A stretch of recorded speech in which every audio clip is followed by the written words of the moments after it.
What's up, people? Welcome to this episode of the By the Hood podcast / webcast, because I don't know how you're consuming this content. I'm your host, as always, Jimmy. I got my brother Korey in the building. Korey, what's going on? What's going on, Jim? How you feeling? I mean, I can't complain. Ain't nobody listening. I'm fair and partly cloudy. But listen, man, this is episode 24, I believe. Yeah, 24. Man, we moving. And as we continue to do, we're going to bring entrepreneurs, people doing work in the community, people doing anything positive. Our city, all around the world, we want to make sure we highlight them and give them a chance to tell their story and share with our audience. So we got another person who's in our local market. I mean, Philly is killing it. Like, we talk to people from all over the world, but we have a lot of people right in our local market who are doing amazing work. So a little bit of background before we get started. This brother right here is a franchisee, Liberty Tax. He has multiple locations. He's an investor. He's a specialist when it comes to the tax game, and you know tax season is fast approaching, so we got to make sure we pick his brain core. Yeah. I'm going to let him tell his story without further. But before we let him tell the story, people out there, make sure that you share this content, subscribe, please smash a like button on YouTube, give us 5-star rating on all the podcast platforms. We appreciate those that have done so. I saw some people actually have done that, and it's definitely appreciated. We appreciate all the shares. Salute to our community on Facebook, Instagram, Twitter, the people that have, following us as we, continue to build this library of content that's going to live on forever and ever. And subscribe to our newsletter, too. You can do that at bythehood.com. But let's get to this week's guest, man. Told you a little bit about him, but I just want to welcome you, Brother Kamil. How are you today?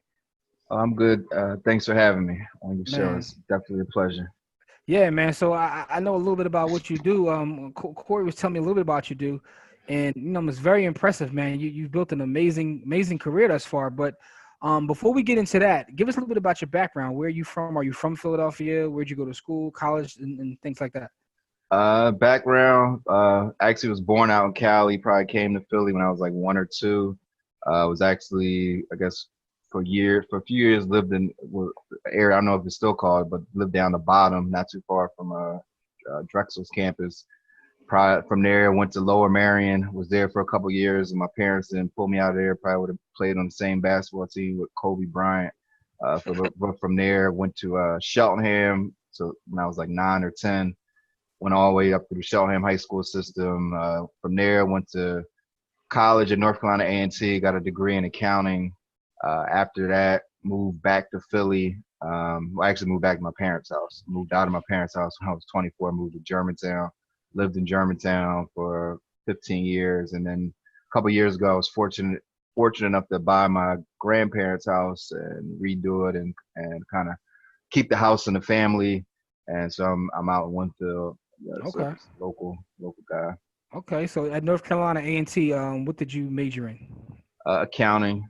Well, I would actually say, at the time, well, in reflection, yeah, I did accounting, but I would tell people time management. Like, I had to figure out how do I fit in 24 hours my sleeping, my partying, and then somehow get my schoolwork done in 24 hours. A lot of people, a lot of my friends, they looking and say, damn, I don't know how you made it to class. Like, I was out with you, but my dad wasn't letting me go more than 4 years, so I had to. that was actually very problematic for me. My freshman year of college, I think I got the worst grades I did in my entire academic career.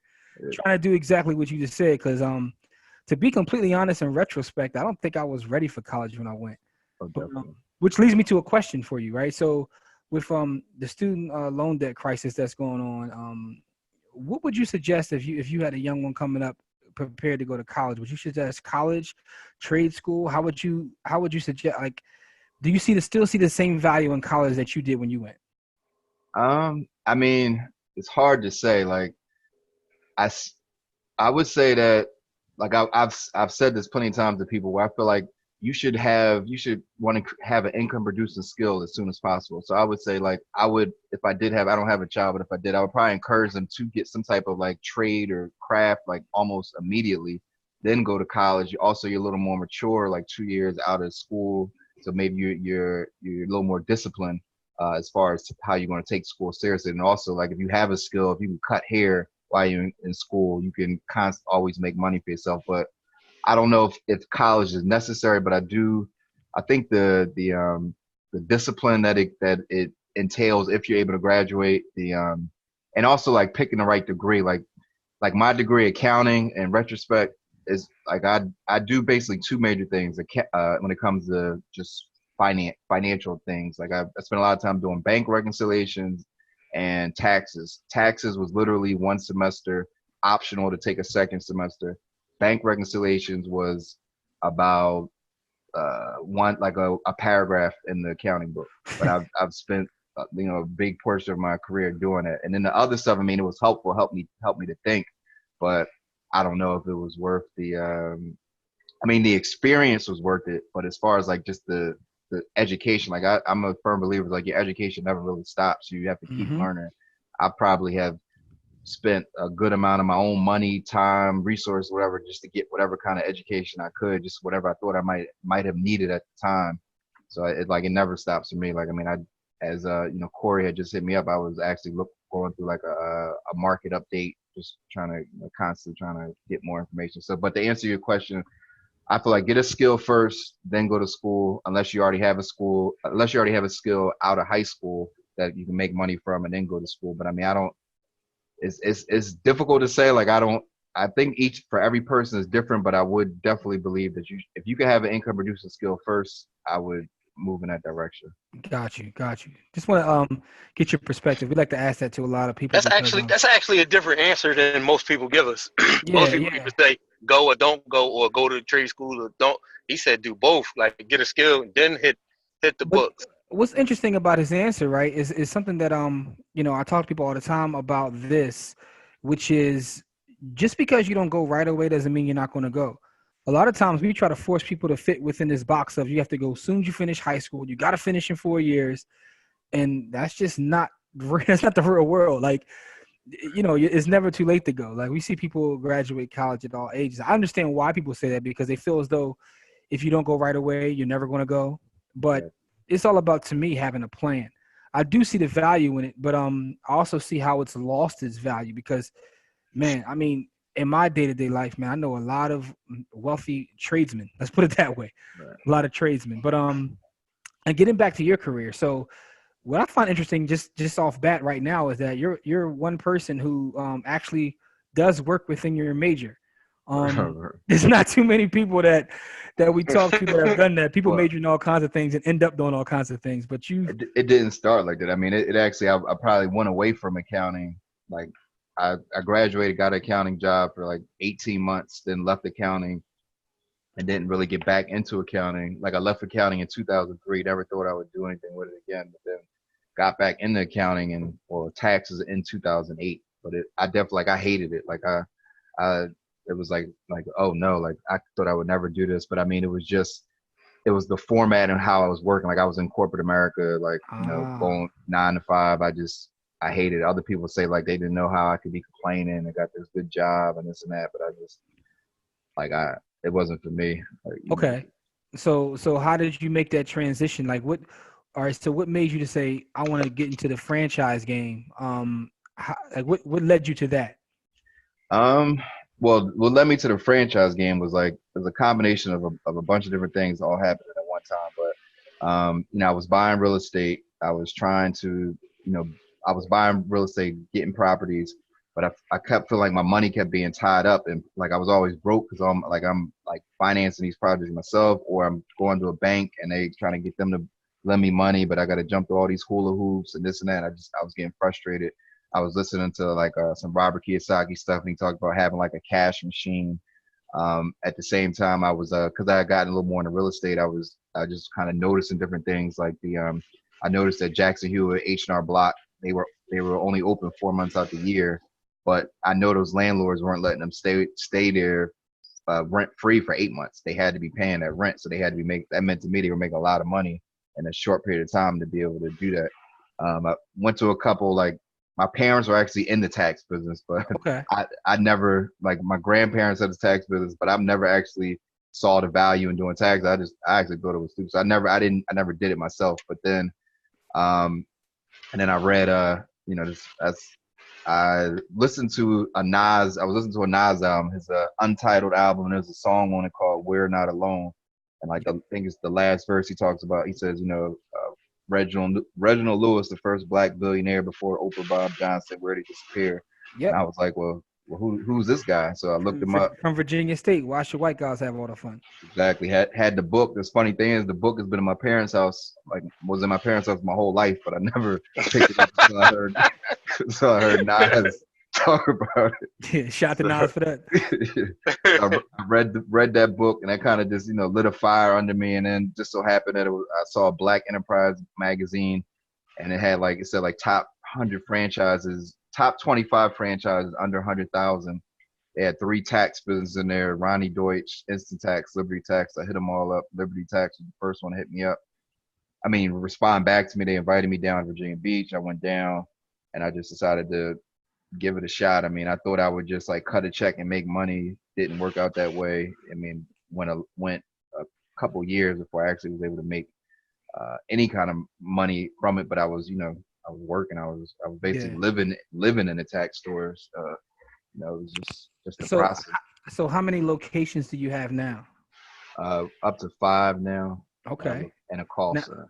Oh, nice. So how long after having the first one before you started to expand? My 3rd tax season, I got kind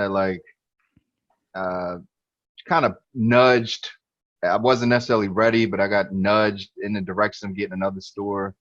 And it worked out. It wasn't a full store. It was we were in a check cashing place. We had 3 desks and a check cashing place on Shelton Avenue.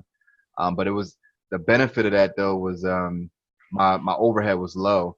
And so I was able to keep a lot of other places that might have had a lot of other people that had Liberties that might have multiple stores. They were paying all these a lot higher costs. My overhead was low, so that allowed me to sustain. So we went from there that year. Then we had a little kiosk, a little desk at Broad and Island in the H check cashing, which was very profitable, but it was just a crazy environment in there. So we went in there 2 or 3 years, and it was just also hard to staff because of the work environment.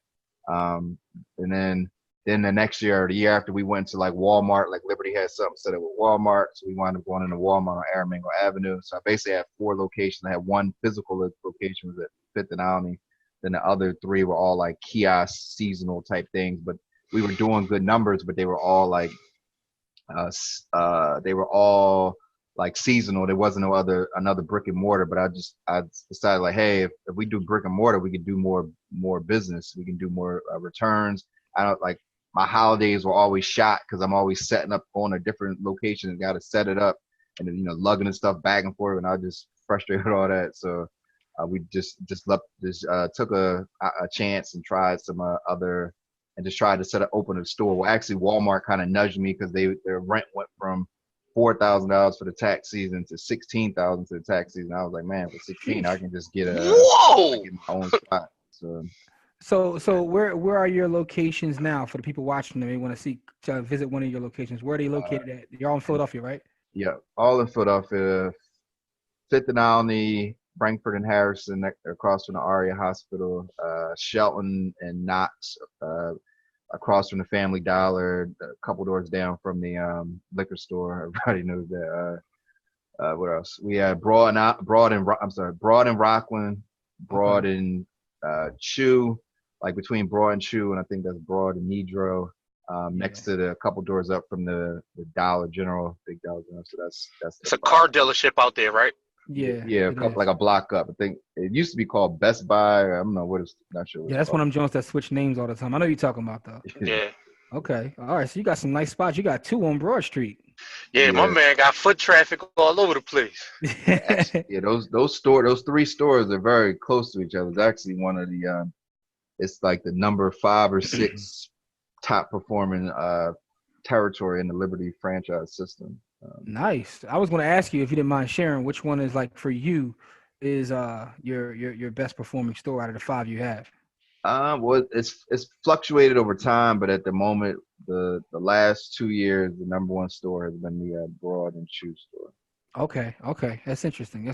So in terms of real estate investing, right? So you got into real estate investing before trying to get your cash cow, as you said, with the taxes. Right. What got you into real estate investing? So you got out of school, you had a corporate job, you were working taxes, and you said you got into investing. And what kind of investor are you? What kind of real estate investor are you? Do you buy and hold, or do you fix them and move them? Okay. All right. So Jimmy, were you done with your question, or you? Yeah, my You had question was one? just what got you into that, and then I guess you can, at the same So time tell us what kind of investor are you? so predominantly, I'm a buy and hold type of guy. I may have flipped like one in my life, but mostly buy and hold. But what got me in was like, I guess in high school, my dad was buying properties. I mean, he was buying them at the time. He was paying like $2,000, $3,000 for, just even at a point somebody offered him like a block. I think he turned it down, but I mean, he had a whole bunch of properties, and the properties, from my understanding, are what funded my college education. Dope. So, that was the thing. I mean, he was a guy. He had a lot of streams of income. I mean, I don't know if y'all remember Docks. It was a fast food place. The Docks. He had a Mm-hmm. pretzel stand in the airport. I didn't, I worked there. I didn't know at the time. Like he said he was making just like 100,000 from the pretzel stand. No, your pops was a hustler. Yeah. That's one thing I take already from this. Is interesting, right? Because you said your parents were into taxes. Your father was a real estate investor. So you kind of like, somehow got in the Follow. family business without even trying to get in the family business, right? But that just goes to show you that, your children are watching, and a lot of times, even subconsciously, they see what you do. So you knew from your father's Or, work that that paid real estate paid. and also not only that, I mean, like that's type of stuff that those genes could just be dormant in you. Like, I mean, just probably the Mm-hmm. best example is like seeing like now all the second generation NBA players that are coming through. Like, Yeah. what's the coincidence? Like your father did it, or has that work ethic, or knows what it takes, and it just passed on to you. But I mean, it was that, but they never like forced me into any of those things. It was just more like I just got it on my own. But the real estate, I thought real estate would be a way. Like at the time, I guess I had this isn't my saying, but I had a very ambitiously lazy mindset. Meaning, like I didn't think I would ever. I didn't really want to work. I didn't think I would have to. But I thought if I bought property, I wouldn't. That just means I could sit back, make money, and not work. I mean, that's the farthest thing from the truth. Like it's not reality at all. But that's what I thought would give me that life. Um, but so that kind of was why I got into it, and I just thought I thought it would be an easy way to make passive income. And I was given a lot of, like, my dad, he didn't tell me what to do, but he would just like give me a book, say, here, read this, and I would read it, and I'm like, oh wow, and then we might talk about it. Like, I think the first book he gave me when I came home from college was Rich Dad's Guide to Investing, which was, I think, his third book, which Mm-hmm. kind of just just blew my mind as far as like what the possibilities are what I could do. And I mean, speaking on that, like, I just want to say real quick, like, I used to complain about Robert Kiyosaki stuff. I felt like he never told you exactly what to do. Like, why doesn't he tell me exactly what to do? And it was just like all theory, but like in reflection, that's the better thing. You don't want somebody to tell you exactly what to do, because then you never learn. You don't get a chance to go through the process to get the experience that you need to be successful, or successful in your eyes of what you're trying to achieve. And so, like, just having a philosophy, or having the right philosophies is the most important thing. Like, what you're going to do with it is up to you. But if you have those philosophies, so Yeah. just like, just in retrospect, that those books help with and many other books and mentors and stuff. Whatever. Yeah, absolutely. So we love books. We always talk about books on here. That's interesting because I've read all of Kiyosaki's books. That one I think was the fourth. It was funny because Rich Dad Poor Dad wasn't his first book. Okay. He had No, it wasn't. he had a book before that. I actually have it. It's like the only one that's not purple, because that was before the whole So, purple thing. It's called If You Want to Be Rich and Happy, Don't Go to School. Right. oh wow. That's literally the name of the book. But anyway, but I did read that, and it's interesting about Kiyosaki because the one thing I will give him credit for, regardless of whatever you think about his books, his information, is that he's changed a lot of people's lives. Oh, definitely. You know what I'm saying? Because just from doing this show, being at networking events, talking to people, the one thing people say is, I read Rich Dad Poor Dad, and it led me off on this journey. So Right, got to give him right, credit for that. I don't know if I've heard of any other book, outside of getting into religious texts where people tell right. me that it's changed their life. You know what I mean? So give him Well, credit for that. I mean, we talk about books, but I would say, just off the top of my head, I think two good ones are The 4 Hour Work Week and Think and Grow Rich, either Think and Grow Rich, the regular one, or Think and Grow Rich, a Black choice, either one. Like, I think both of those books were actually the first personal development book I ever read was Think and Grow Rich, a Black choice at 17, which probably took me like a year to read it. So I didn't really understand what was going on, but I went back and read it last March or April, and it was very profound. Just good book. And well, go ahead. Go ahead. I was gonna say, and of course, the book we mentioned a few minutes ago, Why Should White Guys Have All the Fun? I mean, that was a phenomenal book. Yeah, definitely got to mention that always. That's a very inspirational book. Because your father was in the game and he gave you the books to read, what do you think is the best piece of advice he gave you as someone, he had experience in real estate and all that? What do you think is the best piece of advice he's ever given you in terms of real estate? I don't know. I mean, I hate to say this, but I kind of looked at a lot of stuff that I saw him do, and I kind of did the opposite. I mean,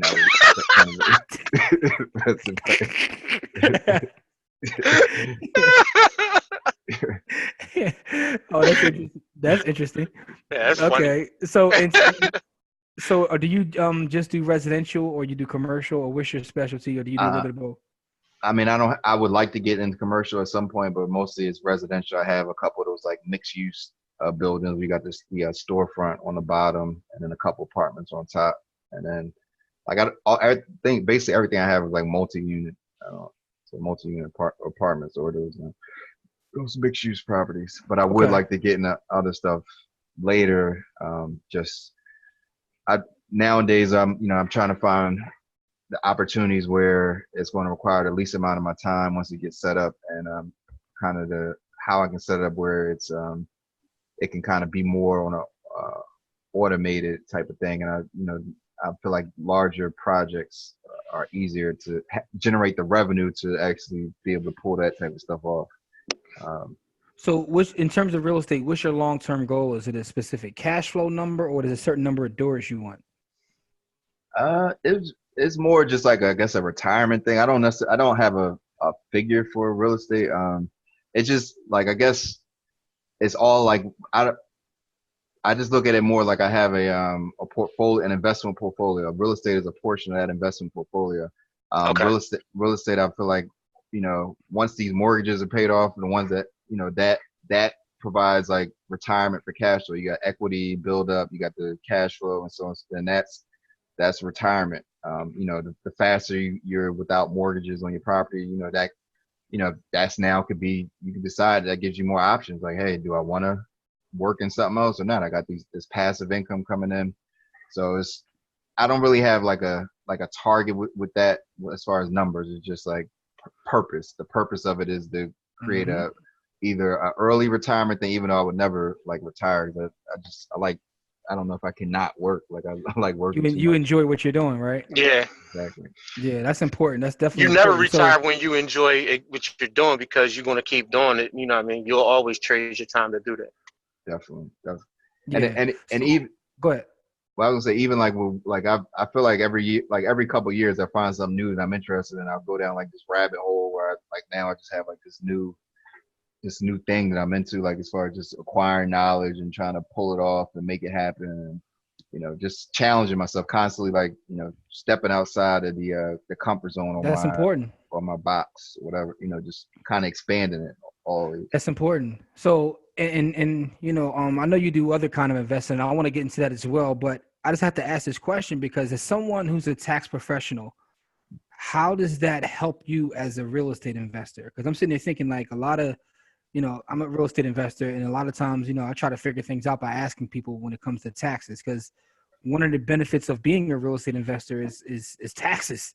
Right. So, how do you find getting back into the tax business and going through this? How does that help you as a real estate investor? Since you started in real estate investing first and then went back to taxes, how has it helped you? Well, I think the first thing that helps people, like what I feel like is like just a major skill that people constantly need to be working on, just plain old financial literacy, because taxes is one thing, but accounting, just general like financial accounting, like being able to track your income and expenses, like just being organized, like is a big deal.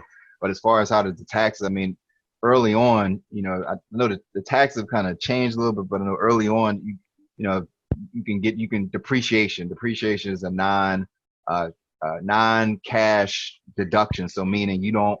So let's say you buy a house and it's $100,000 house, a residential house. IRS says you have to write that off over 20,000. I'm sorry, over 27 years, 27 and a half years. You may have paid 100,000 for it, but with a mortgage, you only put your own actual money in. Let's say maybe $3, $4, $5,000, whatever the case may be. But you're able to write off something $100,000 divided by 27 and a half over that period of time. So that basically you created a deduction.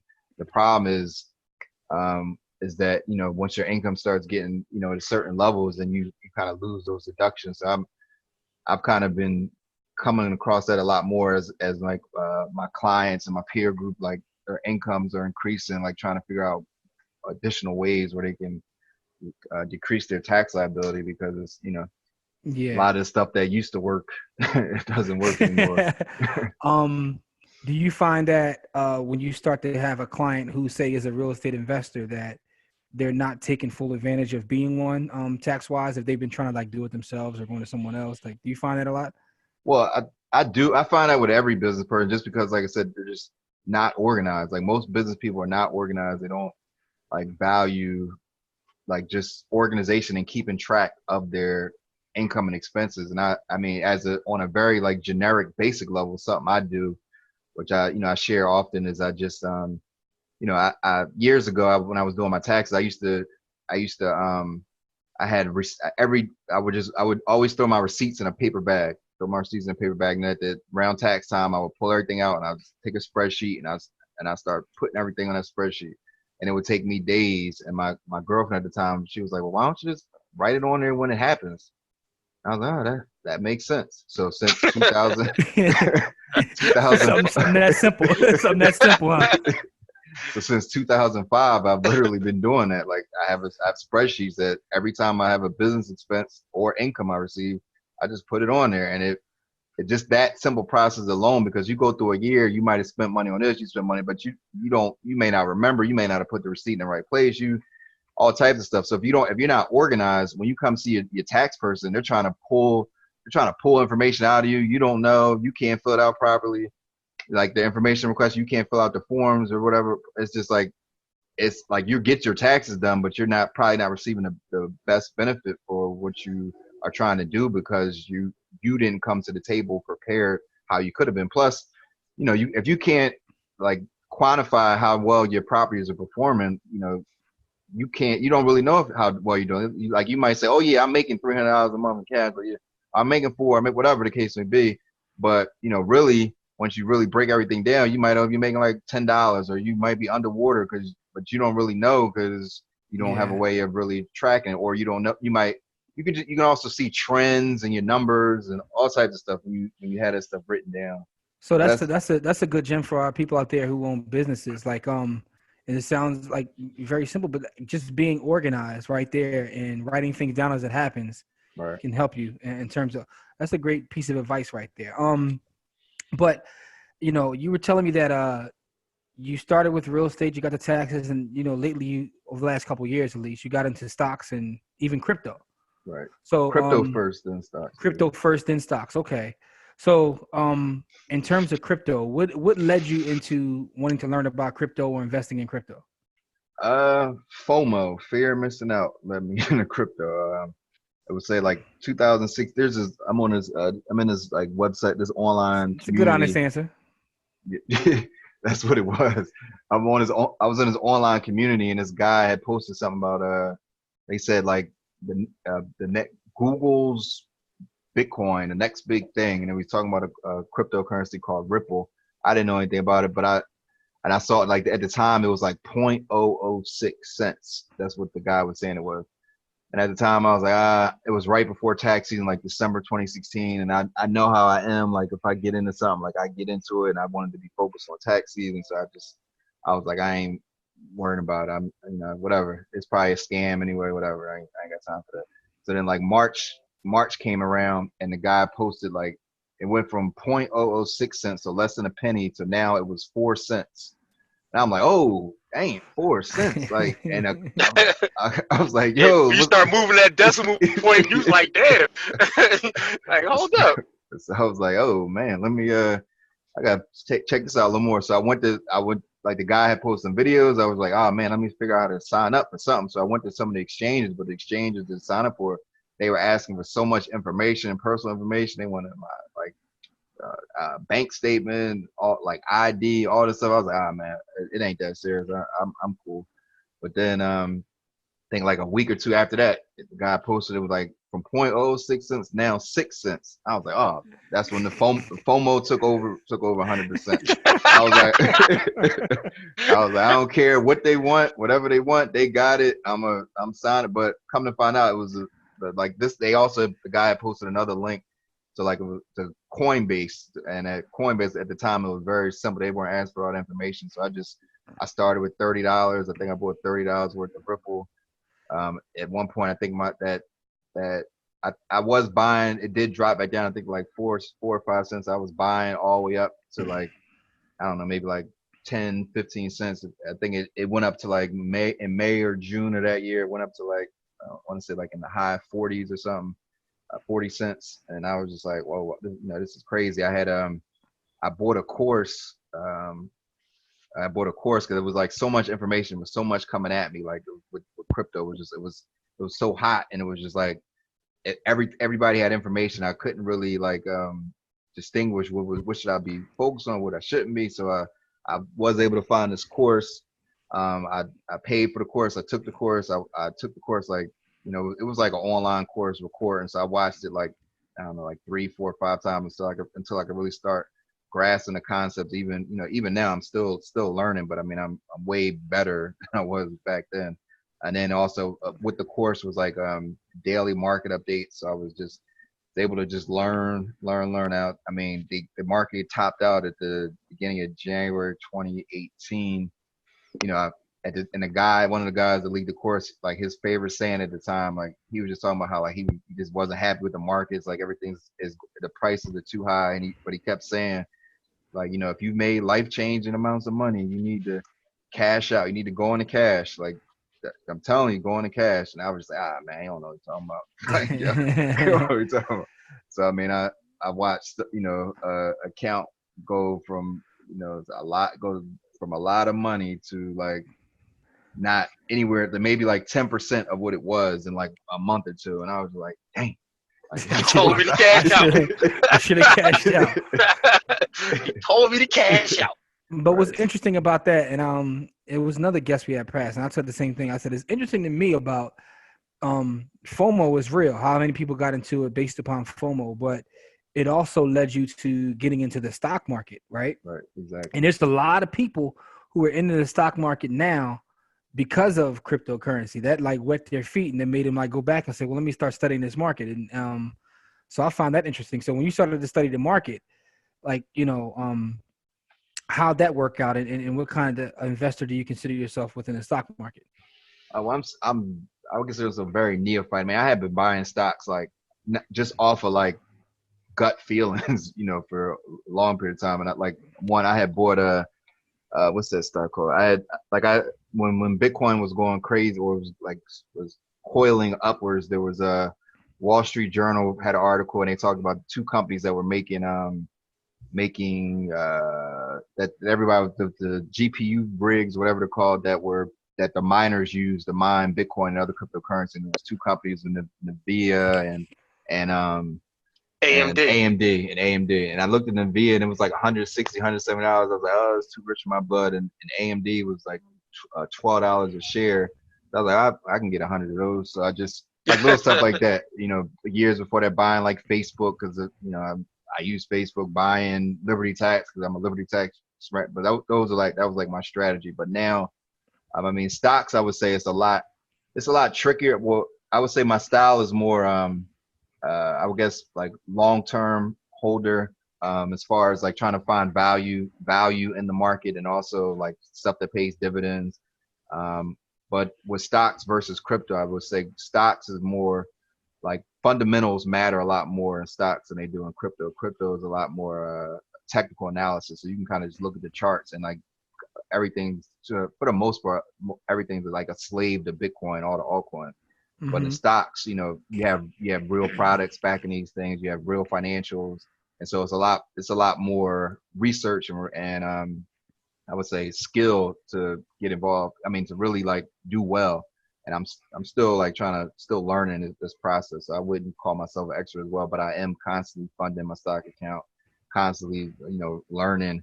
And I figure it's like with anything else, like you put the time in. I think it's what is it, like 5,000 hours to mastery or something like that. 10,000 Ten hours. thousand, ten Yeah, thousand a it's 10,000. the Malcolm Gladwell theory, but yeah.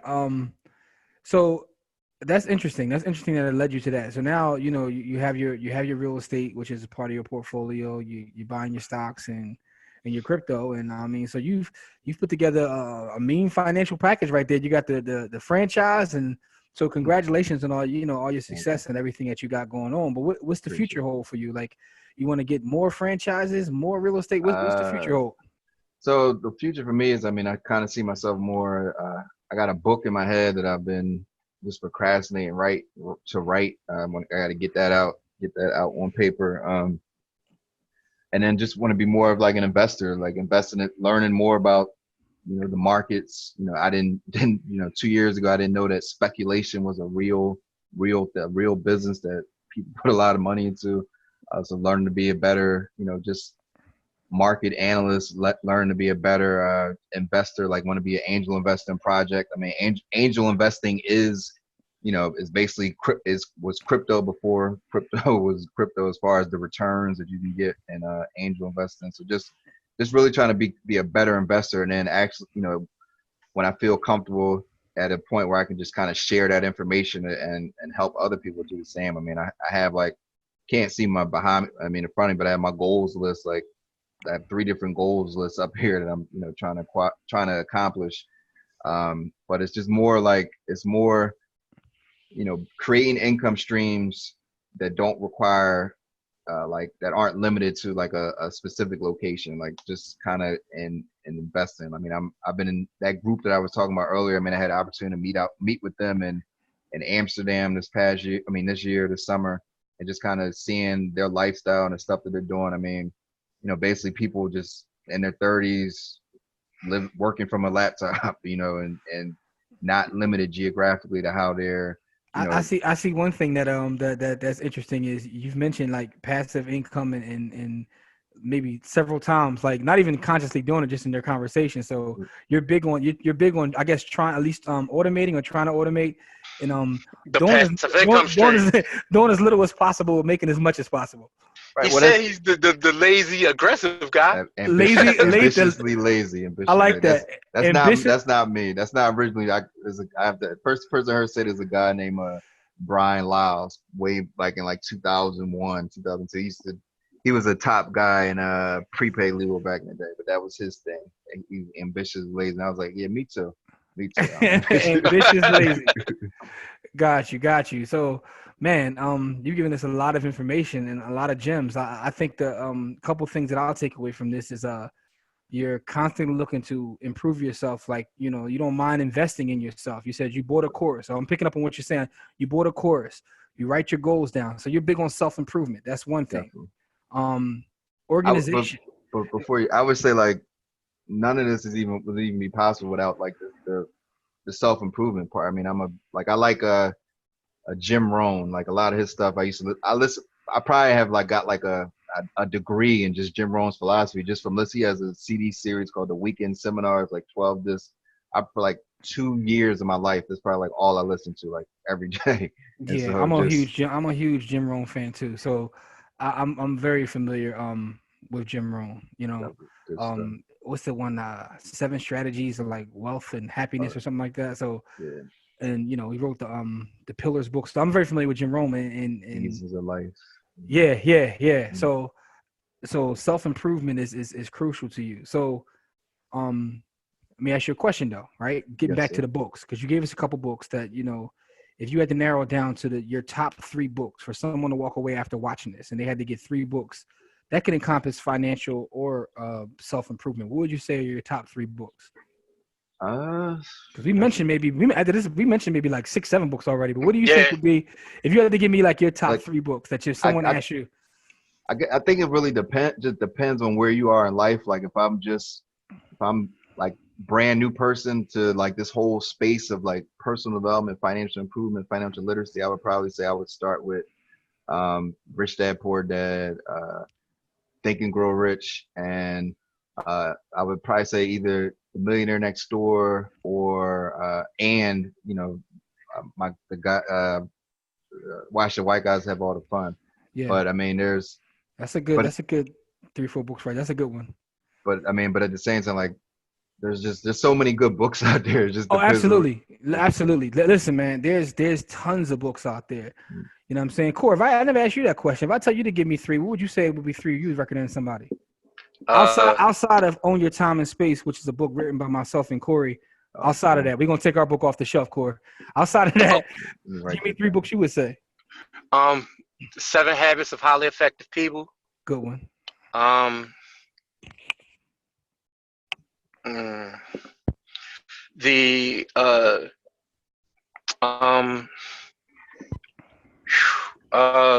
Tough, right? Yeah, like because we go through a ton of books. Wow. The 4-hour work week. The 4-hour work week. That's for you aggressive, lazy folks out there. Yeah. ambitiously. I'm sorry, ambitiously.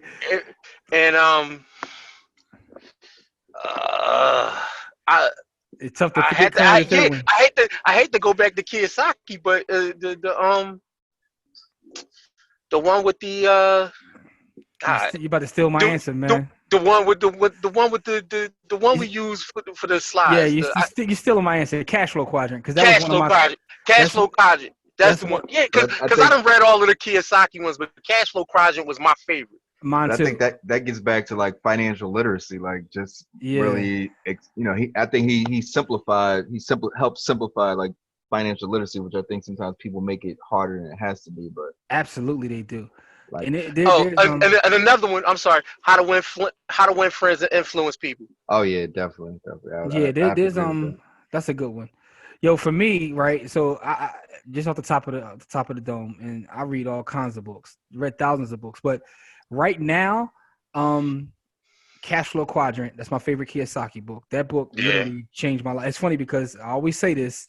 Everybody was on Rich Dad Poor Dad, but it was something about that book and the way he broke down the quadrant and explained it that just hit me. It just hit me like a ton of bricks. Like, oh, okay, all right. Definitely. So that made sense to me. Right now, I would say The Simple Path to Wealth by J.L. Collins is a book that I've actually I've read a while ago, and I just recently reread that. And that stuck with me. The Simple Path to Wealth by J.L. Collins, and what I consider my Bible, damn near, Powernomics. Oh man, I forgot about Powernomics. Powernomics is probably the reason. That's probably the reason I'm sitting here, like we sitting here having this conversation is some of the talk in that book. So those would be my 3, but I can give 100. But I did want to add like 3 books that I read this year that were kind of like powerful. We love book talk. I've read like this book called Not Fade Away. It was about this guy who he died like at 45, but he was like he was like a billionaire or 100. He was high up there in net worth. But there was heard that. I remember right that they said Not Fade Away. Not Fade. It was like a guy in his underwear jumping into like the ski into like snow, jumping into the snow. Like this guy was I was listening to 4-Hour Workweek author. What's his name? Can't think of whatever his name is. Yeah. He had a guy on there. His podcast.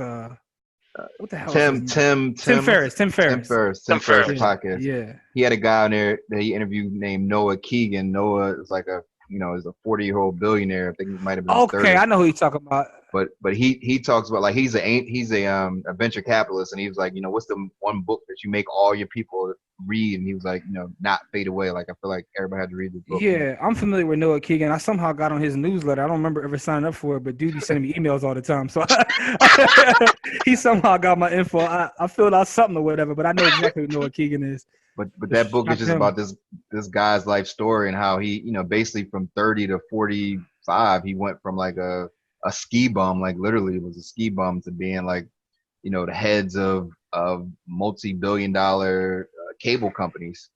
So that Okay. one, this other one I read called The Surrender Experiment. It's just more about like how this guy, just his whole, just letting go of things in life, and he just wound up being like super successful. Wound up from going from like a guy that basically lived in the woods off of nothing to having like a multi-million-dollar like medical software writing company. Like, just it's a crazy story. I mean, but it's a really good book.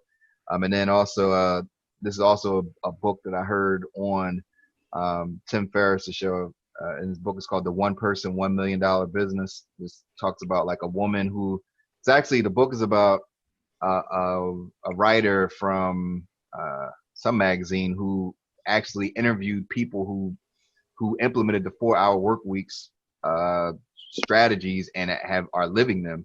And she took whatever she learned from it and she learned from them from interviewing them and put it into a book, The One Person, $1 Million Business. Like, the book is not like, it's not like revolutionary or anything, but it's a cool read. I really enjoyed it Okay.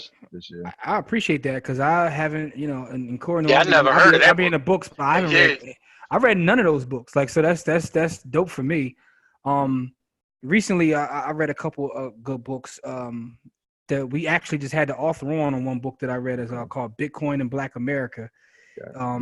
Which is to me was a phenomenal book because it was written for our people, but it's about Bitcoin.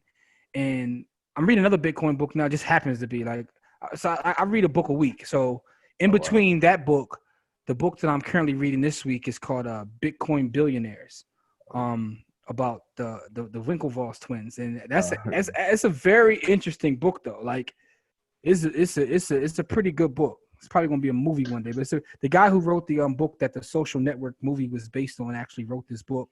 And it's interesting to see their journey through like the crypto space. But man, I appreciate all those book recommendations because we love talking about books on here, man. So we want to keep you forever, man. But I definitely want to say thank you for your time. I'll definitely be sending people your way, man. It's good to see a brother that looks like us that's out here doing amazing, positive things. You're expanding your business. You're an investor. So I know a lot of people will get a lot of value from this. And I just want to wish you much continued success in the future, man. I appreciate it. Thank you so much for having me. Thank Korey, you got anything before we get out of here, good brother? Yeah, don't forget to come join us on the 26th. We're going to be at Atiola's at from 3 to 7. Bring your friends, bring your family, bring $20 and come join us. We trying to bring attention to businesses that put things back into our community. And so if you have the time, or if you don't have the time, if you had the money and you still want to donate, get with us. If you had the time, come down and join us and enjoy yourself and have some food and some fun and bring some money to this business so that we can help build Black businesses that give back to our community. Thanks. Great food, by the way. Yeah. And I just want to point that out. So on the 26th, we are having an event. And you can go to our IG page because we're getting ready to start flooding that with the flyer for this event. But what we're trying to do is we sit online all day and talk about support Black business. So one of the reasons we had this show is to bring on Black business owners. So we're going to leave Kamil's information within the description box. So looking for an accounting, need your taxes done, you know who to hit him up. But this event on the 26th, we're actually going to this restaurant. It's a restaurant that pours back into the community. So we figure, as opposed to just sitting online all day, like typing support Black business, do this, do that, we're actually going to do it. We're going to make it happen. We're going to actually go to this place. We're going to show up, and we want everybody to spend $20. It's a minimum of $20, and we'll go from there. But again, Kamil, man, I just want to say thank you again, good brother. As we always say, people out there listening, it's not about how much money you make, it's about how much you keep. Game elevates, man, and we'll see y'all next time. Peace. Peace.